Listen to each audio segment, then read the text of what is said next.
ਪ੍ਰਾਣਾਂ ਦੇ ਗਹਿਰੇ ਤਲ ਵਿੱਚ ਜੀਵਨ ਦੀ ਆਸ ਬੜੀ ਪ੍ਰਬਲ ਹੈ, ਜੀਵਨ ਦੀ ਲਾਲਸਾ ਬੜੀ ਪ੍ਰਬਲ ਹੈ। ਔਰ ਇਹ ਹਕੀਕਤ ਹੈ ਕਿ ਜਿਤਨੀ ਪ੍ਰਬਲ ਜੀਵਨ ਦੀ ਲਾਲਸਾ ਹੋਵੇਗੀ ਉਤਨਾ ਹੀ ਪ੍ਰਬਲ ਮਰਨ ਦਾ ਭੈ ਹੋਵੇਗਾ। ਇੱਕ ਸਿੱਕੇ ਦੇ ਇਹ ਦੋ ਪਹਿਲੂ ਨੇ ਔਰ ਇੱਕ ਪਹਿਲੂ ਅਲੱਗ ਨਹੀਂ ਕੀਤਾ ਜਾ ਸਕਦਾ। ਜੀਵਨ ਦੀ ਜਿਤਨੀ ਵੱਡੀ ਲਾਲਸਾ, ਮਰਨ ਦਾ ਉਤਨਾ ਹੀ ਵੱਡਾ ਭੈ। ਕਿਸੇ ਮਾਸੂਮ ਬੱਚੇ ਨੂੰ ਜਦ ਕੋਈ ਬਜ਼ੁਰਗ ਅਸੀਸ ਵੀ ਦਿੰਦਾ ਹੈ ਤਾਂ ਇਹੀ ਕਹਿੰਦਾ ਹੈ, ਤੇਰੀ ਉਮਰ ਬਹੁਤ ਵੱਡੀ ਹੋਵੇ, ਤੂੰ ਹਜ਼ਾਰਾਂ ਸਾਲ ਤੱਕ ਜੀਵੇਂ, ਤੂੰ ਬਹੁਤ ਵੱਡੀ ਉਮਰ ਭੋਗੇ। तो बहुत वड्डी उम्र भोगना कोई असीस नहीं है, इनू आशीर्वाद नहीं समझना चाहिए। पृथ्वी दे उत्ते ऐसे दरख्त खड़े ने जिन्हां दी उम्र 2000 साल तो भी ज्यादा है। अजगर सप कहंदे ने बहुत लंबी उम्र रखदा है। सागर दे विच अनेकां ऐसियां मछलियां ने जो 500 साल तो भी ज्यादा जिंदा रह सकदियां ने। तो ज्यादा जीवना कोई खास मैने नहीं रखदा। सफल जीवन जीवना धर्म दा ये मूल उपदेश है। लंबी उम्र भोगनी ये कोई बहुत वडियाई नहीं, चंगी जिंदगी भोगनी ये वडियाई है। तो सतगुरुदेव जी महाराज दा फरमान है कि जीवन दी चूंकि पहली लालसा वड्डी उम्र है, ज्यादा जीवना है, रोगां दे विच ग्रसिया होया मनुख जो दायमी रोगी है, दिन रात रोग दी पीड़ा विच बतीत हो रहा है, वो भी जीवना चाहता है। बुढ़ा हो गया है, हड्डियां दा ढांचा हो गया है, चलण दी समर्था नहीं रही, सुनन दी समर्था नहीं रही, कुवते गोयाई भी नहीं रही, सोच शक्ति भी नहीं रही, पर जीवना वो भी चाहता है। जीवन दी बहुत वड्डी प्रबल लालसा इस बुढ़े दे अंदर भी मौजूद है। और जितना प्रबल जीवन दी अंदर कोई लालसा रखेगा उतना ही मौत दे भय तो भयभीत होवेगा।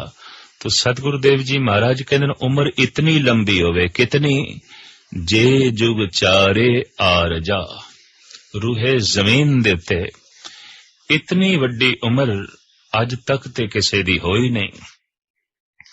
लेकिन सतगुरुदेव जी महाराज कहते 500 वरे जीवना, 1000 साल जीवना कोई बहुत वड्डी गल नहीं। कोई जीवे 4 युगां तक, इतनी लंबी जिंदगी किसे नू प्राप्त हो जाए। जे जुग चारे आर जा, होर दसूणी होए। एक एक युग दी उम्र भी पुराणिक ग्रंथां दे मुताबिक लखां साल दी है, ते हुण 4 युगां दी उम्र ते काफी बनदी है। ते सतगुरुदेव जी महाराज कहंदे ने ये होर 10 गुणा वध जाए, इतनी लंबी उम्र होवे। जे जुग चारे आर जा, होर दसूणी होए। तो प्रथम लालसा जीवन दी।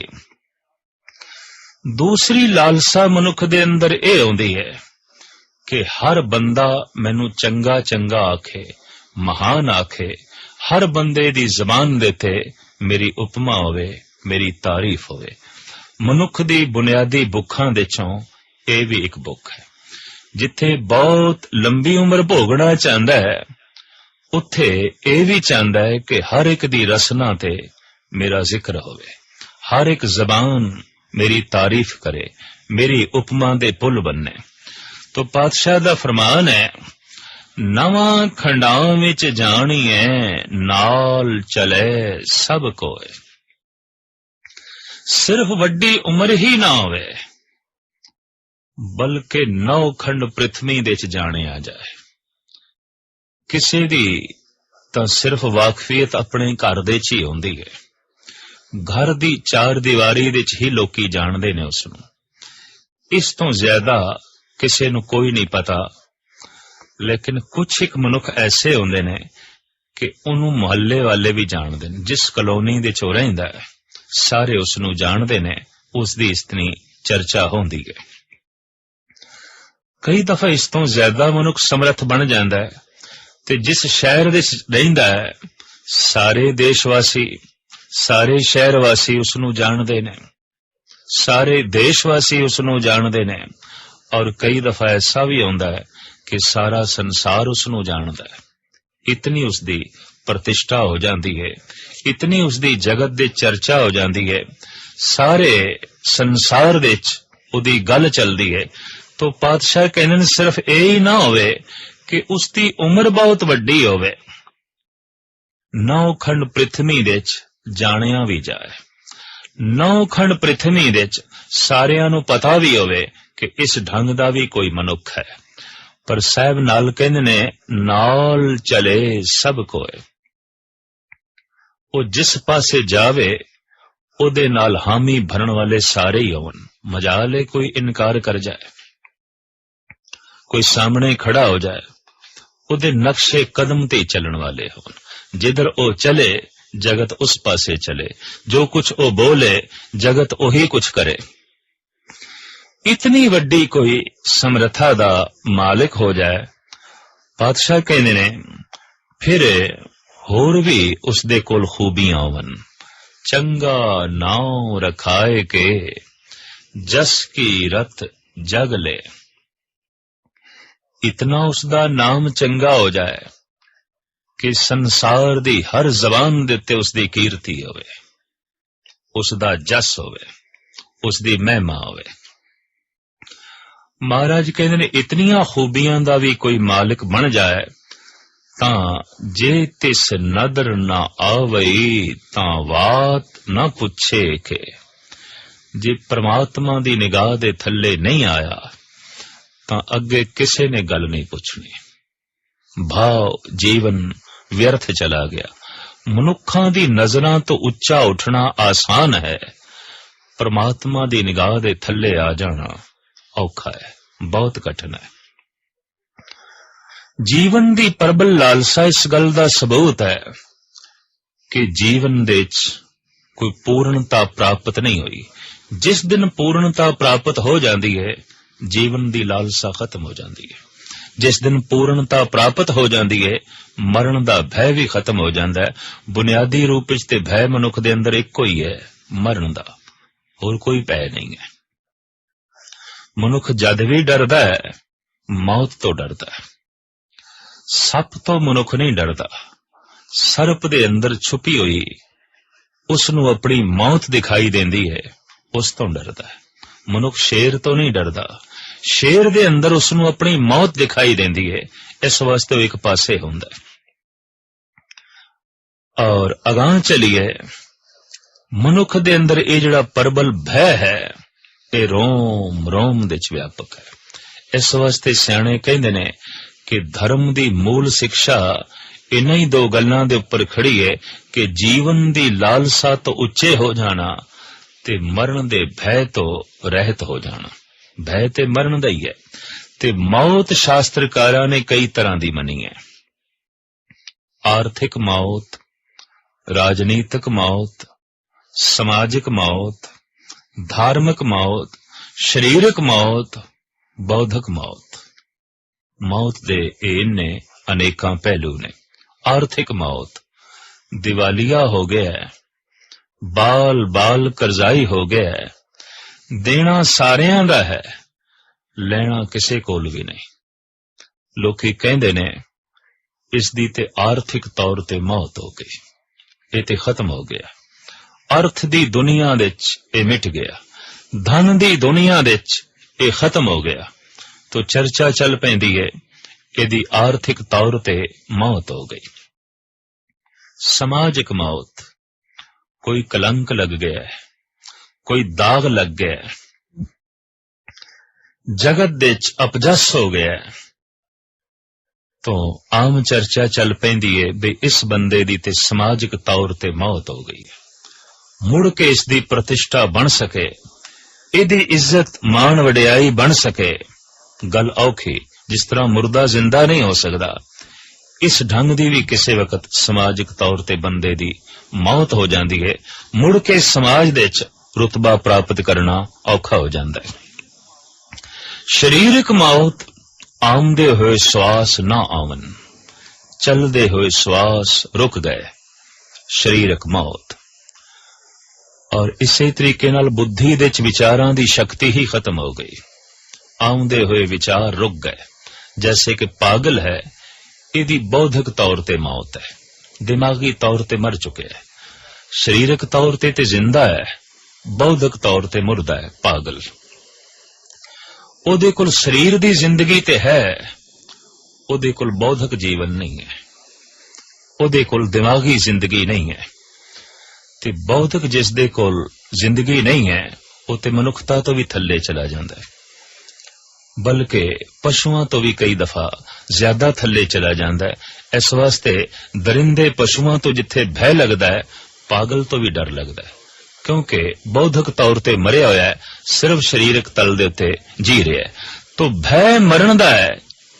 ये मरण चाहे बौद्धिक होवे, चाहे शरीरक होवे, चाहे समाजिक होवे, और चाहे आर्थिक होवे, ते चाहे राजनीतिक होवे।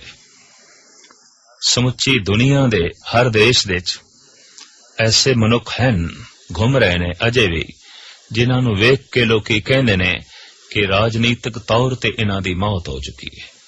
किसी वक्त उन्हां दी गल चलदी सी, किसी वक्त राजनीति दे आसमान ते सूरज दी तरह चमकदे सन। अज तारियां दी तरह टिमटिमाना भी नहीं है, खत्म हो गए। राजनीति दे अज गल नहीं है, अज चर्चा नहीं है, तो कह दिता जाता है फलाने दी राजनीतिक तौर ते मौत हो गई, खत्म हो गया। धार्मिक मौत एक रूहानी मौत भी है। गुरु नानक देव जी महाराज उसका जिक्र करते ने, आखां जीवां बिसरे मर जाऊं। हे अकाल पुरख, जद मैं तेरी चर्चा करदा, तेरा जिक्र करदा, तेरी उस्तत करदा, तेरी याद अंदर चलदी है तो जिंदा रहना, ते जद नहीं अंदर याद चलदी तो मर जाना। मरणं बिसरणं गोबिंदे, जीवणं हर नाम ध्यावणे। गोबिंद नूं भुल जाना, परमात्मा नूं भुल जाना। गुरु अर्जन देव जी महाराज भी कहंदे ने मौत है, पर रूहानी मौत, अध्यात्मक मौत। शरीरक तौर ते मनुख जिंदा होवे, बौद्धिक तौर ते मनुख जिंदा होवे, पर अंदर परमात्मा दा चिंतन ना होवे, तो सतपुरुष कहंदे ने ये रूहानी तौर ते मुर्दा है, ये धार्मिक तौर ते मरिया होया है। धर्म दी दुनिया दे ते ये बिल्कुल खत्म है, इहदी कोई गल नहीं है। तो भय मौत दा है, चाहे ये मौत राजनीतिक होवे, समाजिक होवे, धार्मिक होवे, शरीरक होवे या आर्थिक होवे, भय मौत तो ही लगता है, क्योंकि मौत दे मनुख मिटदा है, खत्म होंदा है, ते खत्म होना नहीं चाहता, कारण अधूरा है। अगर पूर्ण हो जाए तो फिर मौत आनंददायक बन जाती है। भगत सिरमौर श्री कबीर जी महाराज दा वाक, जिस मरने ते जग डरे, मेरे मन आनंद, मरने ही ते पाइए पूरन परमानंद। मौत क्यों आनंद बन गई? क्योंकि जीवन दी लालसा नहीं रही। ते जीवन दी लालसा क्यों नहीं रही? जीवन दा जो लक्ष्य सी उदी प्राप्ति हो गई, जीवन दा जो निशाना सी उस तक पहुंच गए, जिंदगी दी जो मंजिल सी वो प्राप्त हो गई। जब टिकाणा मिल गया, घर तक पहुंच गए, ते हुण ये जिहड़ा जीवना है इस मार्ग नूं की करिए? घर ते पहुंच के मनुख मार्ग तो किनारा कश हो जाता है, एक पासे हो जाता है। तो जिस दिन परमात्मा दी प्राप्ति हो जाती है, जीवन दी लालसा खत्म, ते जिथे जीवन दी लालसा खत्म उत्थे मरण दा भय भी खत्म। आदि काल तो लोकी कोशिश करते रहने कि उम्र वड्डी करिए, और इस तरह दा आबे हयात, इस तरह दे कुश्ते वैद लोग बनाते रहने जिहदे नाल मनुख वड्डी उम्र भोग सके। अमर फल दी दास्ताना भी ਧਾਰਮਿਕ ਗ੍ਰੰਥਾਂ ਵਿੱਚ ਮਿਲਦੀਆਂ ਨੇ, ਜਿਹਨੂੰ ਖਾ ਕੇ ਬੰਦਾ ਅਮਰ ਹੋ ਜਾਂਦਾ ਹੈ। ਅਮਰ ਫਲ ਲੱਗਦਾ ਹੈ ਕੋਈ ਬੂਟੀ, ਕੋਈ ਦਵਾਈ ਇਸ ਢੰਗ ਦੀ ਮਨੁੱਖ ਤਲਾਸ਼ ਕਰਦਾ ਰਿਹਾ ਜਿਸ ਦੇ ਨਾਲ ਜ਼ਿਆਦਾ ਦਿਨ ਤੱਕ ਜੀ ਸਕੇ, ਜ਼ਿਆਦਾ ਦਿਨ ਇਸ ਪ੍ਰਿਥਵੀ ਦੇ ਉੱਤੇ ਸਵਾਸ ਲੈ ਸਕੇ। ਇਸ ਲਾਲਸਾ ਨੇ ਤਰ੍ਹਾਂ ਤਰ੍ਹਾਂ ਦੀ ਜੜੀ ਬੂਟੀਆਂ ਨੂੰ ਜਨਮ ਦਿੱਤਾ, ਕੁਸ਼ਤਿਆਂ ਨੂੰ ਜਨਮ ਦਿੱਤਾ, ਆਬੇ ਹਯਾਤ ਦੀ ਤਲਾਸ਼ ਕਰਨ ਦੇ ਉੱਤੇ ਮਨੁੱਖ ਨੂੰ ਮਜਬੂਰ ਕੀਤਾ, ਔਰ ਅਮਰ ਫਲ ਦੀ ਤਲਾਸ਼ ਕਰਨ ਲੱਗਿਆਂ ਮਨੁੱਖ ਨੇ ਆਪਣੀ ਜ਼ਿੰਦਗੀ ਬਤੀਤ ਕੀਤੀ। ਦੂਜੇ ਪਾਸੇ ਜੋਗੀ ਸਵਾਸਾਂ ਨੂੰ ਹੀ ਰੋਕ ਕੇ ਬੈਠੇ ਨੇ। ਇਸ ਵਾਸਤੇ ਉਮਰ ਲੰਬੀ ਕਰਨੀ ਹੈ, ਜ਼ਿਆਦਾ ਜੀ ਲਈਏ, ਤੇ ਜੀਵਣਾ ਤੇ ਇਹ ਸਵਾਸ ਹੈ, ਇਸ ਪੂੰਜੀ ਨੂੰ ਬਚਾ ਲਈਏ। ਪੂੰਜੀ ਨੂੰ ਅਗਰ ਜ਼ਮੀਨ ਦੇ ਦਫਨ ਹੀ ਕਰ ਦਈਏ ਤਾਂ ਕਿਸੇ ਕੰਮ ਦੀ ਨਹੀਂ ਹੈ। ਇਹ ਠੀਕ ਹੈ, ਪੂੰਜੀ ਦਾ ਮਨੁੱਖ ਪੂੰਜੀਪਤੀ ਬਣਿਆ ਰਹਿੰਦਾ ਹੈ, ਲੇਕਿਨ ਪੂੰਜੀ ਕਿਸੇ ਕੰਮ ਨਹੀਂ, ਨਾ ਕਿਸੇ ਦੇ ਕੰਮ ਆਈ, ਨਾ ਆਪਣੇ ਕੰਮ ਆਈ।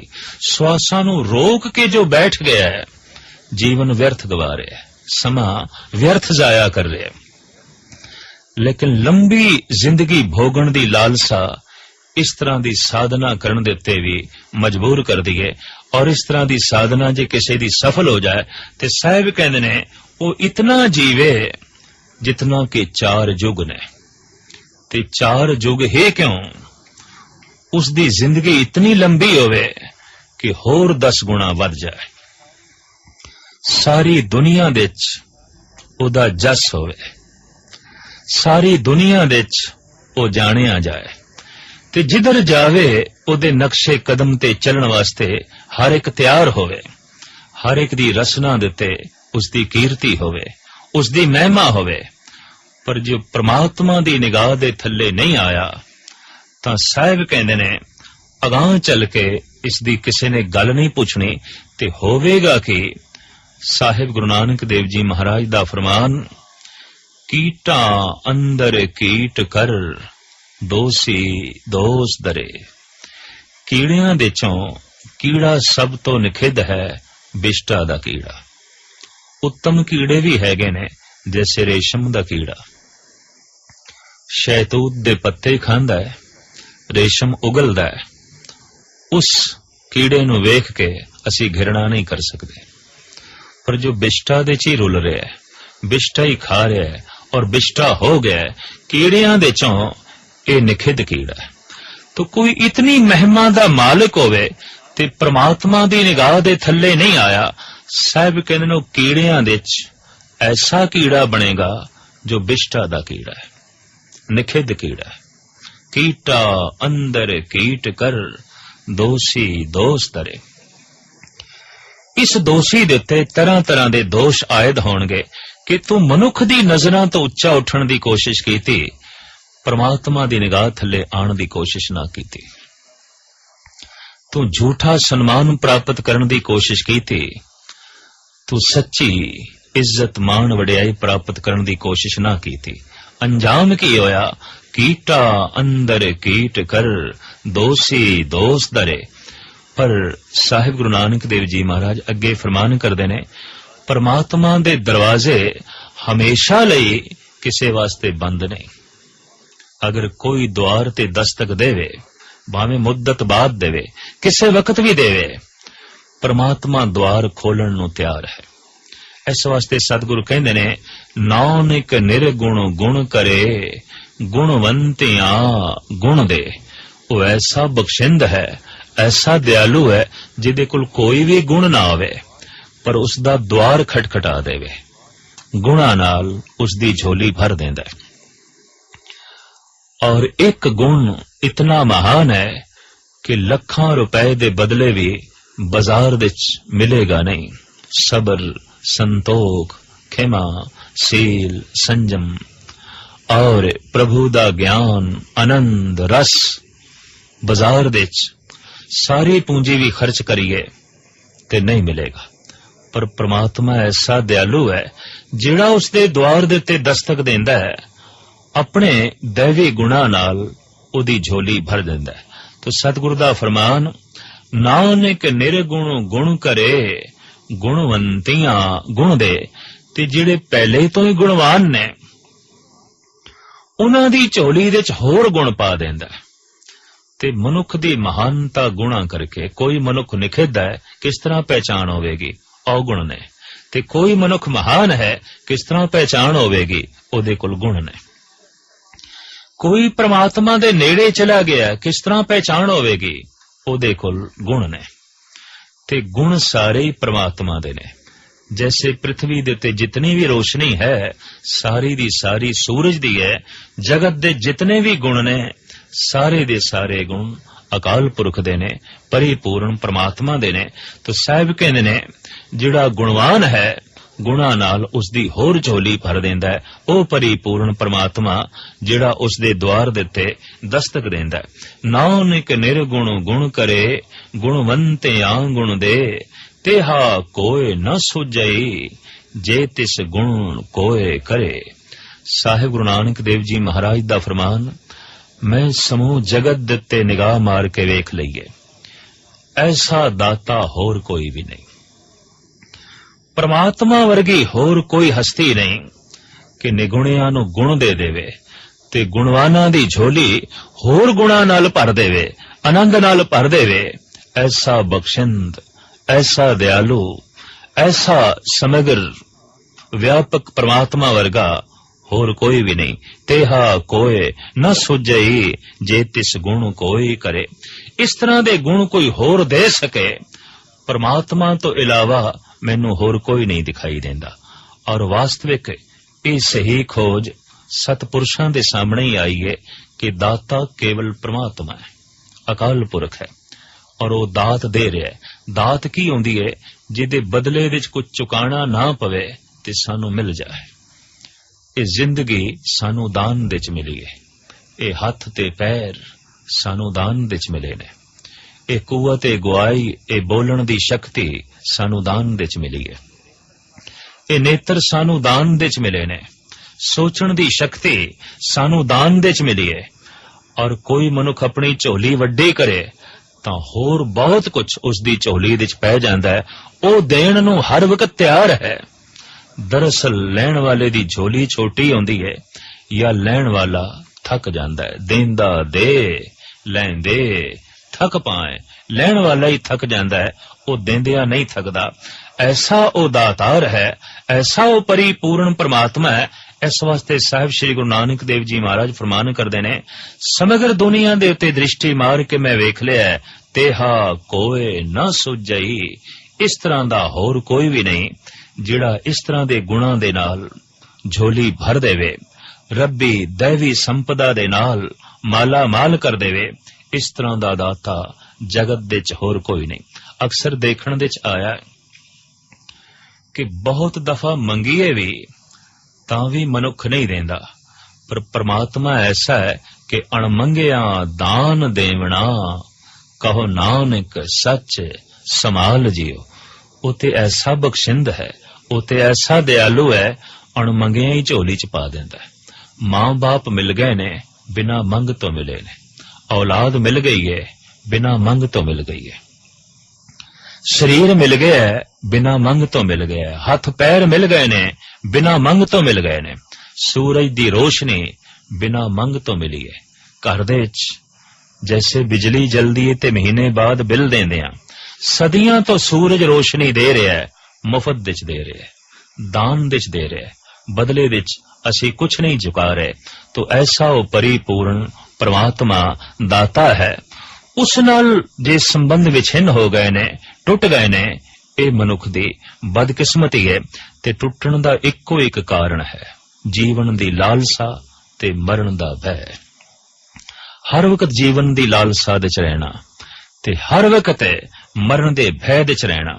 ਕਈ ਮਨੁੱਖ ਤੇ ਇਤਨੇ ਭੈਭੀਤ ਹੁੰਦੇ ਨੇ ਕਿ ਅੱਠੇ ਪੈਰ ਉਹਨਾਂ ਦੇ ਦਿਮਾਗ ਚੋਂ ਇਹ ਗੱਲ ਕਿਧਰੇ ਨਿਕਲਦੀ ਹੀ ਨਹੀਂ ਕਿ ਮੈਂ ਬਿਮਾਰ ਨਾ ਪੈ ਜਾਵਾਂ, ਮੈਂ ਮਰ ਨਾ ਜਾਵਾਂ, ਬਣੀ ਬਣਾਈ ਪ੍ਰਤਿਸ਼ਠਾ ਮੇਰੀ ਖਤਮ ਨਾ ਹੋ ਜਾਏ, ਕਮਾਇਆ ਹੋਇਆ ਧਨ ਕਿਧਰੇ ਮੇਰਾ ਨਾਸ ਨਾ ਹੋ ਜਾਏ। ਇਸ ਤਰ੍ਹਾਂ ਦੇ ਨਾਸ ਹੋਣ ਦਾ ਭੈ ਹਰ ਵਕਤ ਜੋ ਹੈ ਬਣਿਆ ਰਹਿੰਦਾ ਹੈ। ਲਿਹਾਜ਼ਾ ਜੀਵਨ ਦੀ ਲਾਲਸਾ ਦਾ ਬੋਝ ਦਿਲ ਦਿਮਾਗ ਦੇ ਉੱਤੇ ਅਸਵਾਰ ਰੱਖਦੇ ਨੇ। ਸਾਹਿਬ ਸ੍ਰੀ ਗੁਰੂ ਨਾਨਕ ਦੇਵ ਜੀ ਮਹਾਰਾਜ ਦਾ ਫਰਮਾਨ, ਮਰਨੇ ਕੀ ਚਿੰਤਾ ਨਹੀਂ। ਕਿਉਂ? जीवन की नहीं आस, तू सर्व जियां प्रतिपालय, लेखे सास गिरास। ये अकाल पुरख सानू मरण दा भै नहीं रहा। क्यों? जीवन दी लालसा ही नहीं रही। ये अवस्था बनदी है उन्हां भगतां दी जिन्हां नू पूर्ण परमात्मा मिल गया। परमात्मा दे मिलदियां ही जीवन दी लालसा खत्म, परमात्मा दे मिलदियां ही मरण दा भय खत्म, परमात्मा दे मिलदियां ही गुणां नाल झोली भर गई। और एक एक गुण ऐसा रस देंदा है, ऐसा विस्माद देंदा है, ऐसी समाधि दे च मनुख नू लै जांदा है, जिस रस दे उत्ते, जिस आनंद दे उत्ते दुनिया दे सारे रस कुर्बान कीते जांदे ने, दुनिया दे सारे सुख कुर्बान कीते जा सकदे ने। लिहाजा इस तरह दे सुख ते आनंद नाल भगतां दी झोली हमेशा भरी रहिंदी है। साहिब कहंदे ने ओ परिपूर्ण परमात्मा इस तरह दे दैवी गुणां नाल भगतां दी झोली भर देंदा है और उन्हां नू सदैवी प्रसन्नता प्रदान कर देंदा है। गुरु प्यारी साध संगत जी, ਤੁਹਾਨੂੰ ਗਿਆਨੀ ਸੰਤ ਸਿੰਘ ਮਸਕੀਨ ਜੀ ਦੀ ਇਹ ਕਥਾ ਕਿਸ ਤਰ੍ਹਾਂ ਲੱਗੀ, ਕਮੈਂਟ ਕਰਕੇ ਆਪਣੇ ਕੀਮਤੀ ਵਿਚਾਰ ਜ਼ਰੂਰ ਦੱਸਣਾ ਜੀ। ਹੋਰ ਧਾਰਮਿਕ ਕਥਾ ਤੇ ਡੇਲੀ ਹੁਕਮਨਾਮਾ ਸਾਹਿਬ ਲਈ ਸਬਸਕ੍ਰਾਈਬ ਕਰੋ ਗੁਰਬਾਣੀ ਸਿਮਰਨ ਚੈਨਲ ਨੂੰ। ਵਾਹਿਗੁਰੂ ਜੀ ਕਾ ਖਾਲਸਾ, ਸ਼੍ਰੀ ਵਾਹਿਗੁਰੂ ਜੀ ਕੀ ਫਤਿਹ।